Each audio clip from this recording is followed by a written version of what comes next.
I'm Zach with GB Reman. In this video, we'll be discussing some technical tips when replacing the injectors on the 2003 to 2012 Dodge and Ram Cummins equipped vehicles. As you probably know, the 5.9 and 6.7 engines use high pressure common rail injectors, but these are unique to many other injectors in use today. First, let's take a look at the Duramax injector of the same year range, compare it to an injector on the Cummins. You'll immediately notice that the fuel inlet incorporates an integrated edge filter. This helps reduce, but does not eliminate, the contamination from entering the injector. The purpose of the edge filter is to trap or break up contamination in the fitting before it reaches the internal precision components in the injector. These injectors operate at a very high pressure, in excess of 20,000 psi, and the tolerance of the parts inside are measured in microns. As you can imagine, the smallest amount of contamination will result in immediate injector failure. This could lead to the injector nozzle sticking open, resulting in severe engine damage. Now, if we look at the injector used on the Cummins 5.9 and 6.7, you'll notice that there's no inlet filter present. The edge filter is actually incorporated into the fuel inlet tube that screws into the side of the engine after the injector is installed. This means that this injector is highly susceptible to contamination during the installation process. To illustrate how sensitive these injectors are to contamination, let's take a look at the control valve inside the injector. In this image, we're looking at the fuel feed to the control valve. Any obstruction in this area will cause the injector to fail. As you can see from our image under the microscope, the feed hole is very small.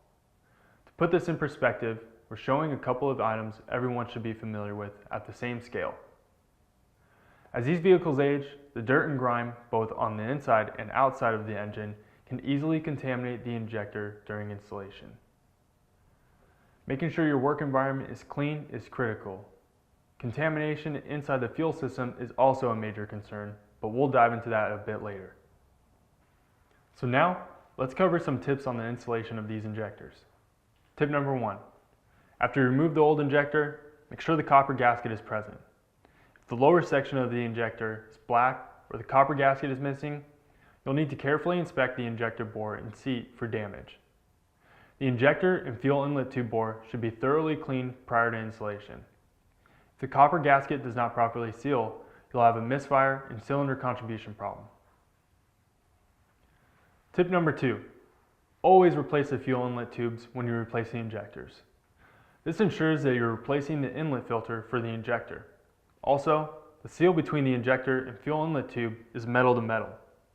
The tube is designed to be slightly more malleable than the injector, so it's best not to reuse old tubes on different injectors. If it leaks, you won't be able to see it because the leakage is passed into the fuel return galley in the head. This will show up as high injector fuel return rates, and if the leak is bad enough, it will result in low injection pressure and may set codes or even a no-start condition.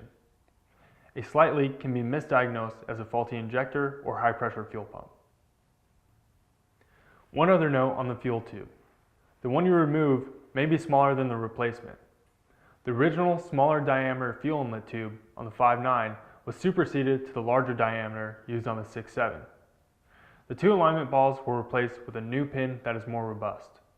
GB's part number 522-043 is the larger and updated version, which will work for both engines. Tip number 3.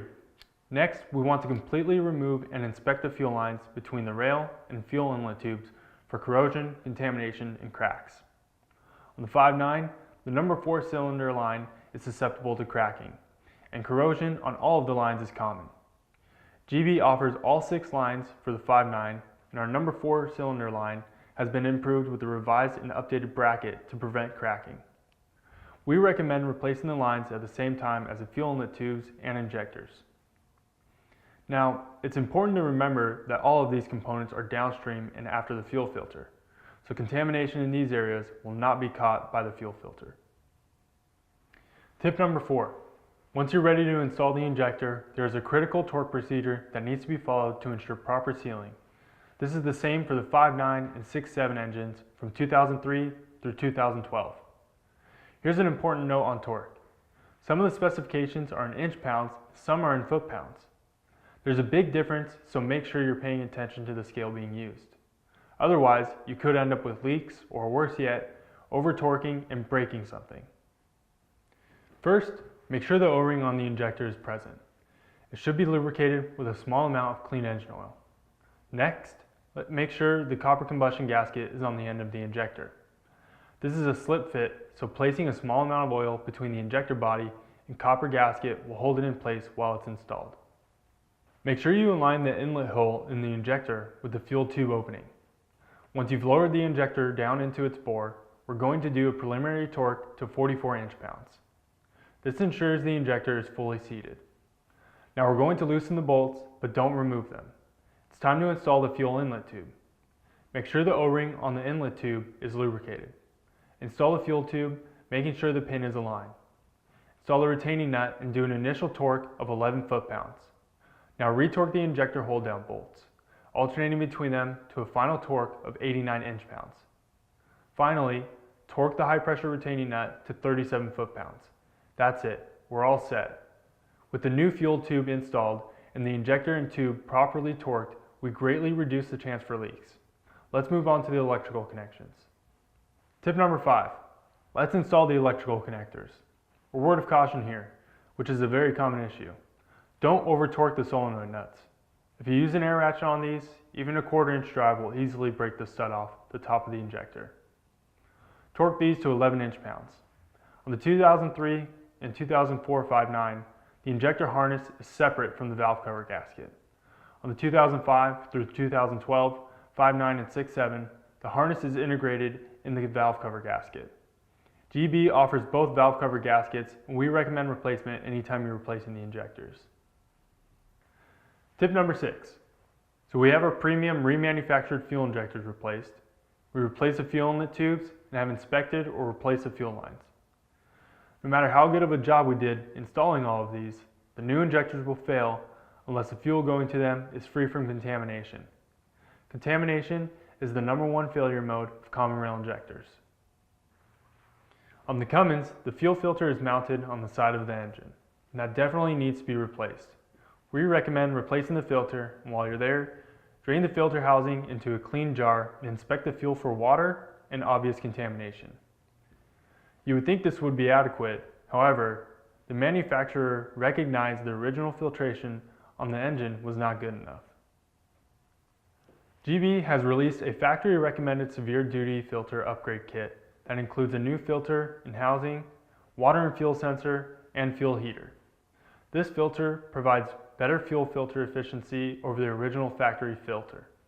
The kit installs downstream of the engine mounted filter and provides additional assurance that the fuel going to your newly installed injectors is clean. We have a complete video on this kit. Just search for GB NPA-001 on our YouTube page. Tip number 7. Our final tip is related to the 6.7 engine only. These injectors have an injector code that must be entered into the engine ECU when installed. The code tells the ECU the operating characteristics of the injector, such as response time and flow rate, and which injector is in which cylinder.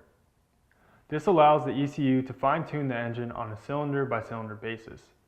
The injector code is generated when the injector is tested and is supplied on a tag in the box with the injector. You'll need to write these codes down and what cylinder each injector was installed in for future reference. So that's it for this tech tip video. Please check out all of our other products for the Dodge and Ram Cummins, which include injectors, high pressure fuel pumps, fuel lines, fuel inlet tubes, and seal kits.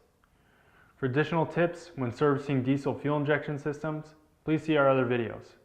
And of course, if you have questions on this or any of GB's products, feel free to reach out to us by phone, email, or on the web. Thanks for watching.